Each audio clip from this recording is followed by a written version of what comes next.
Hey guys, welcome to Wrestling Days and welcome to this NXT Takeover Brooklyn 3 preview and predictions video.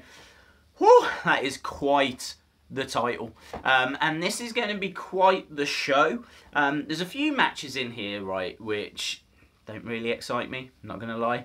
But there's a few matches that really do. So it looks like a decent card, not a great card, but not a disaster either. But I think there's going to be a lot of surprises. I think they're going to create a lot of moments on this card. Triple H came out and said that this is NXT's WrestleMania.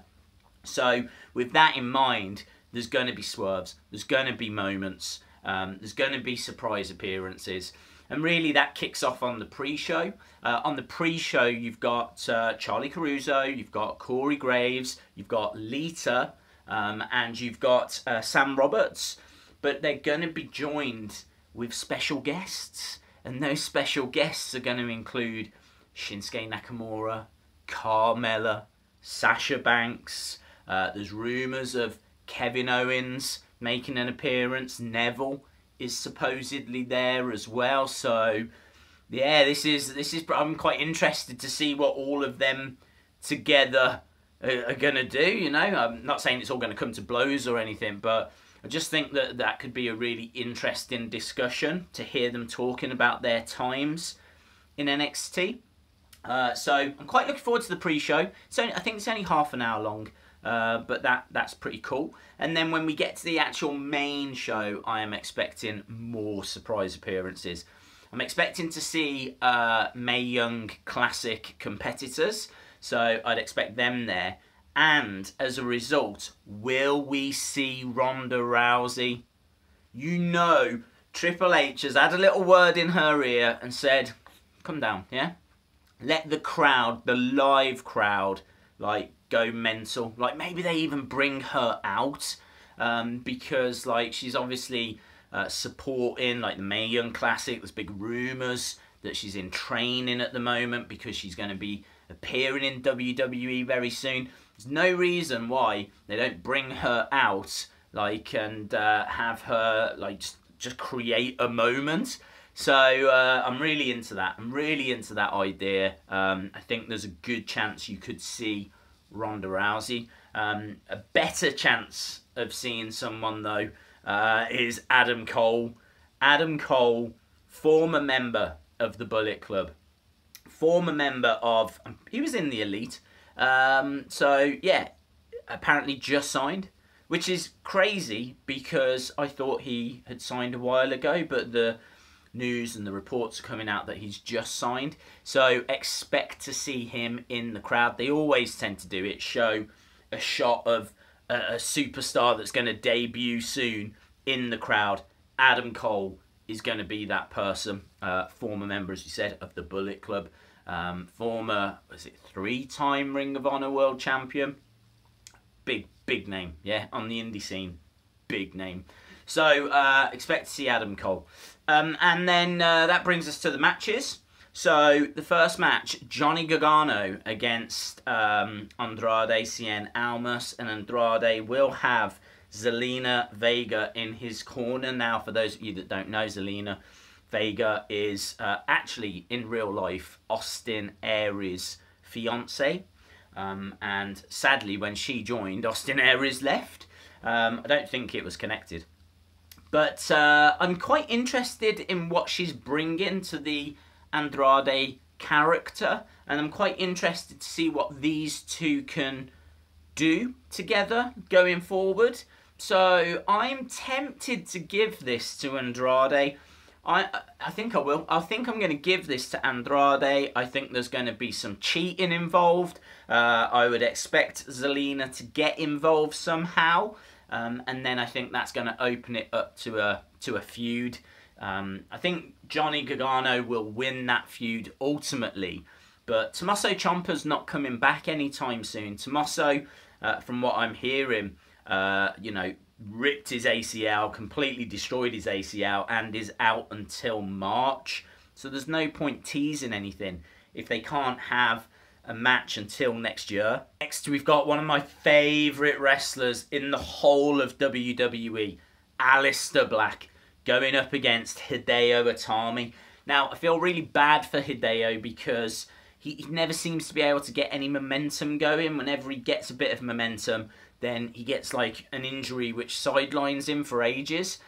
He's back now. Hopefully he's going to have a decent run. Obviously he was in the main event of Takeover recently, but it's clear that they don't feel that he's the person to carry the title, which is a real shame because he's a massive star.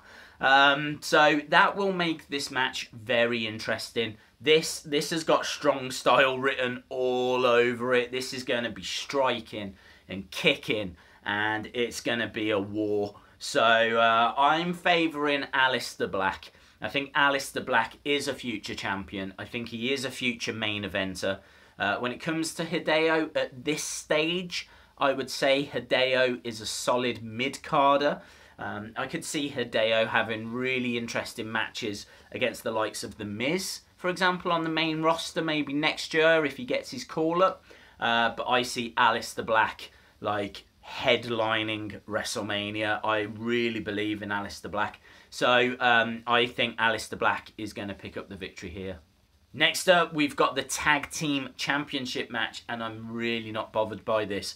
Authors of Pain are big, strong, imposing. They have a brilliant manager in Paul Ellering, which adds another dimension, but they need to be going up against a white hot face team. They need to be going up against American Alpha, against DIY, against TM61, and instead they're going up against Sanity. They're going up against Killian Dane and Alexander Wolf. Now, I don't think that they're going to be strong enough to overcome or really even cause the Authors of Pain problems. The build for this has been good, like the build for this match. There is a dynamic where, you know, Eric Young, Nikki Cross could get involved and could, you know, cost the Authors of Pain the title. So there is a little intrigue in this, but it's not enough for this to be a match that I'm desperate to see. I would actually, and this might sound crazy, I would actually rather they had debuted the Street Profits at this show to go up against the Authors of Pain, like a brand new tag team that we haven't seen before. And the Street Profits as well, I am all in on them. I think they're so much fun that I think they could have made a real big impact at this show. Yes, they could have picked up a defeat in their first match, which isn't ideal, but you could have just had a little bit of cheap interference from Paul Ellering and it wouldn't have made the Street Profits look weak. I know that begs the question then, what do you do with Sanity? But if it doesn't present itself, right, if it's not obvious as to what Sanity should be doing, just don't put them on the card. So, yeah, I'm not massively into this. Bottom line, I think the Authors of Pain retain. And that brings us to a match I'm really looking forward to. Asuka versus Ember Moon. And, yeah, this is going to be interesting. I could see Asuka retaining, but I think they're going to give it to Ember. I think Asuka is going to be part of this draft after SummerSlam, which is heavily rumoured. I think she's going to get called up. I think they're going to want to give that victory to Ember and have Ember as, you know, a legit champion rather than just Asuka giving up the title and walking away. Or something along those lines. So I think Ember will get her redemption because Asuka cheated to keep the title the last time these two met one-on-one. So I think this is going to be Ember Moon's redemption. I think Asuka loses the title. I think Asuka gets called up to the main roster. Personally, I want to see Asuka retain because I don't want to see Asuka lose. I just think they should keep building her and building her and building her. I really don't think it matters whether, you know, Ember gets her redemption, because at the end of the day, NXT is developmental. I don't care what people say. It is developmental. It is a brand that you start on and then you get called up to the main roster. So does it really matter what happens to Ember Moon down in developmental? Because they're going to do whatever they want with her on the main roster when she gets called up anyway. So for me, I don't think it really matters. Personally, I would keep the title on Asuka, but I think they're going to give the title to Ember Moon. And that brings us to the main event, which sadly is another match I'm just not that into. I'm not that excited about. This is Bobby Roode going up against Drew McIntyre. Now, Bobby Roode, I think, is a good mid-carder, kind of main eventer. I really do see Aleister Black ahead of him in the pecking order, like ultimately. Bobby Roode, I think that glorious gimmick, I think he'll be fine. But when the bell rings, he just doesn't do it for me in the ring. He's not dynamic enough. He doesn't like cheat enough. He needs to be more scheming. He needs to do a bit more heel-like tactics. He's good on the mic. I think he cuts decent promos. He's got the gimmick. As I said, he's gonna be fine. But he needs the right opponent. I think that's the crux of it. He needs the right opponent, and again, he needs a white hot baby face. You know, if this was Bobby Roode against Aleister Black, and maybe we see that. Maybe we see that in the future, because I just don't think Drew McIntyre is that person. I wasn't a massive fan of him in his first run. He did okay on the indies. He made a name for himself. You know, Drew Galloway. I saw him getting shows everywhere, winning titles everywhere, and it was enough for WWE to bring him back. But it's just not doing it for me. It's just not doing it for me. So I'm interested in this match because I want them both to put on a show. I want them both to put on an amazing match, prove me wrong, make me a believer.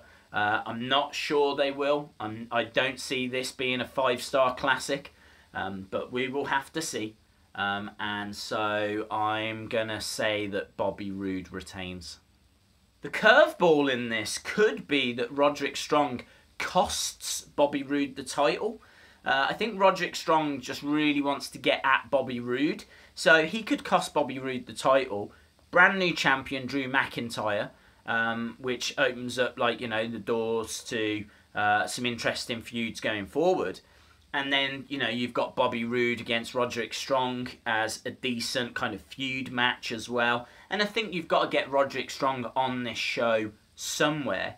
It could be that, you know, Roderick Strong just comes down after the match is finished. Maybe Roode wins and then he's attacking Drew McIntyre after the match. That brings down Roderick Strong. I'm not sure, but I would be amazed if we don't see Roderick Strong on this show somewhere. That's it, guys. Thanks a lot for watching. I will be doing reactions and a review of the show, so if you haven't subscribed to the channel, please do so you don't miss out on any of that good stuff that's to come. If you like this video, if you like these predictions, let me know. Give the video a like and give me your thoughts in the comments below. And I think that's everything. Thanks a lot for watching, and hopefully see you again next time. Bye for now.